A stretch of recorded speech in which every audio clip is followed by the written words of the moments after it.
Salve, selamat pagi, salam sejahtera, serta salam sehat untuk kita semua.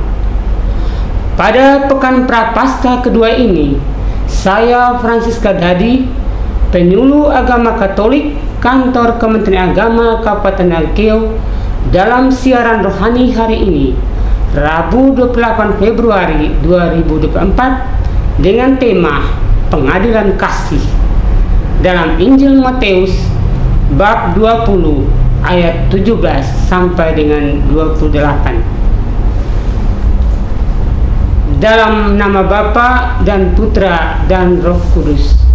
Amin. Allah yang Maha Baik, aku bersyukur atas kasih dan setiamu dalam hidup dan karyaku sampai saat ini. Sekalipun aku harus menghadapi berbagai cobaan hidupku, agar Engkau senantiasa menuntunku dengan Roh-Mu, serta berilah aku hati yang tulus dan bijaksana dalam mengatasi segala tantangan hidup ini bersama Putra-Mu Yesus Kristus Tuhan kami. Amin. Mari kita mendengarkan bacaan Injil dari Matius bab 20 ayat 17 sampai dengan 28.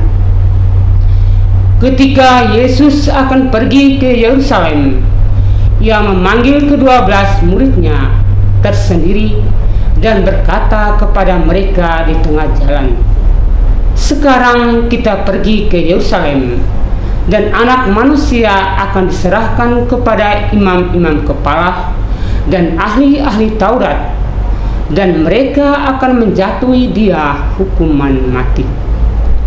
Dan mereka akan menyerahkan Dia kepada bangsa-bangsa yang tidak mengenal Allah, supaya Ia diolok-olokkan, disesah, dan disalibkan, dan pada hari ketiga Ia akan dibangkitkan." Maka datanglah ibu anak-anak Zebedeus serta anak-anaknya itu kepada Yesus, lalu sujud di hadapannya untuk meminta sesuatu kepadanya. Kata Yesus, "Apa yang kau kehendaki?" Jawabnya, "Berilah perintah supaya kedua anakku ini boleh duduk kelak di dalam kerajaan-Mu, yang seorang di sebelah kananmu dan yang seorang lagi di sebelah kirimu." Tetapi Yesus menjawab katanya, "Kamu tidak tahu apa yang kamu minta.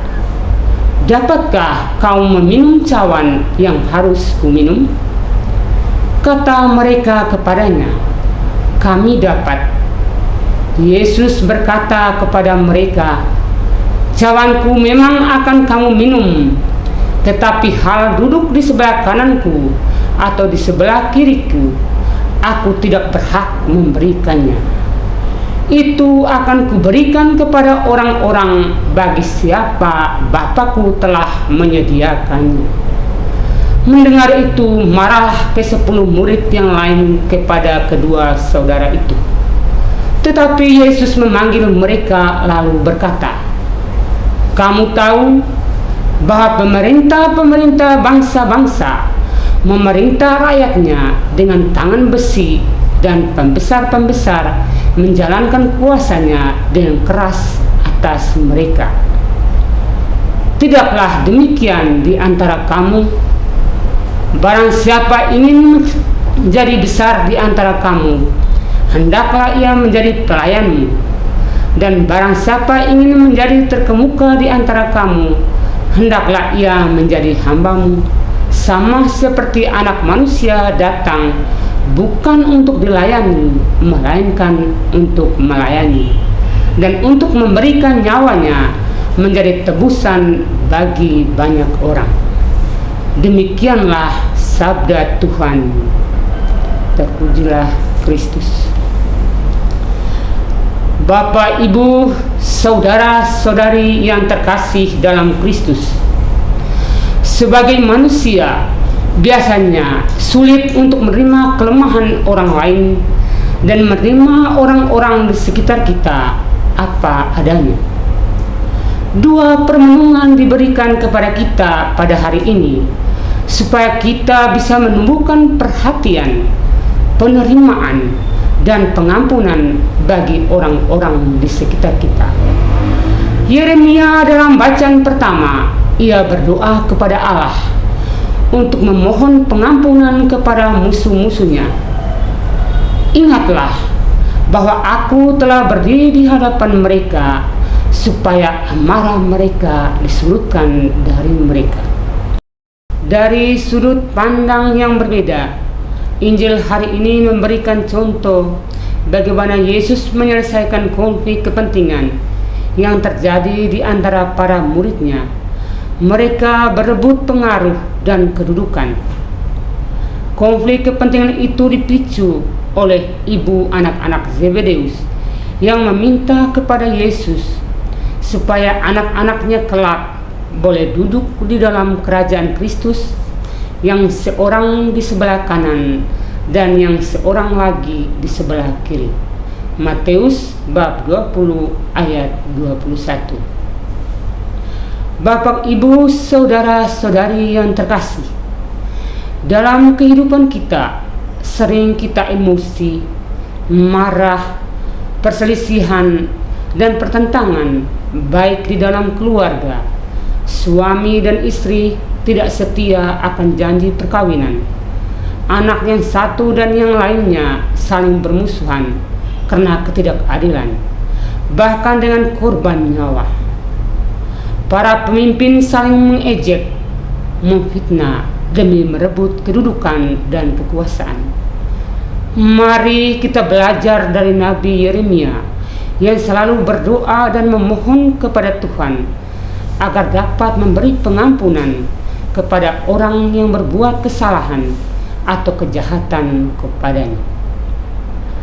Dalam kasus para murid Yesus, mereka yang tidak mengerti dan memahami serta menghayati arti duduk di sebelah kanan dan duduk di sebelah kiri Yesus, tentu akan berpikiran bahwa kedudukan bukan soal kekuasaan, padahal yang dimaksudkan oleh Yesus adalah sarana dan semangat pelayanan. Pelayan yang sejati bukan hanya ditujukan kepada mereka yang sepaham dengan kita, tetapi orang yang bertentangan dengan kita. Oleh sebab itulah Yesus memberikan pencerahan kepada kita untuk menyelesaikan konflik kepentingan, bahwa tujuan utama Yesus memanggil murid-muridnya untuk mengikutinya dalam tugas pelayanan, bukan tugas pemerintahan.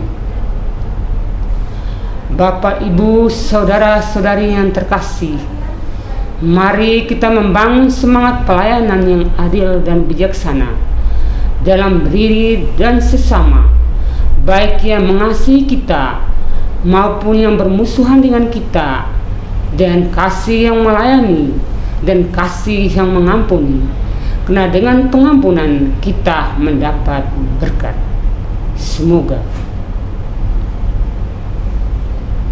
Marilah kita berdoa. Ya Yesus, Engkau datang untuk melayani dan memberikan nyawamu untuk menebus dosa-dosa kami. Ya Yesus, bimbinglah kami agar melayani sesama dengan bijaksana, sehingga terwujudnya keadilan dan perdamaian. Hanya Engkaulah yang meraja, kini, selalu, dan sepanjang masa. Amin. Dalam nama Bapa dan Putra dan Roh Kudus. Amin. Salve.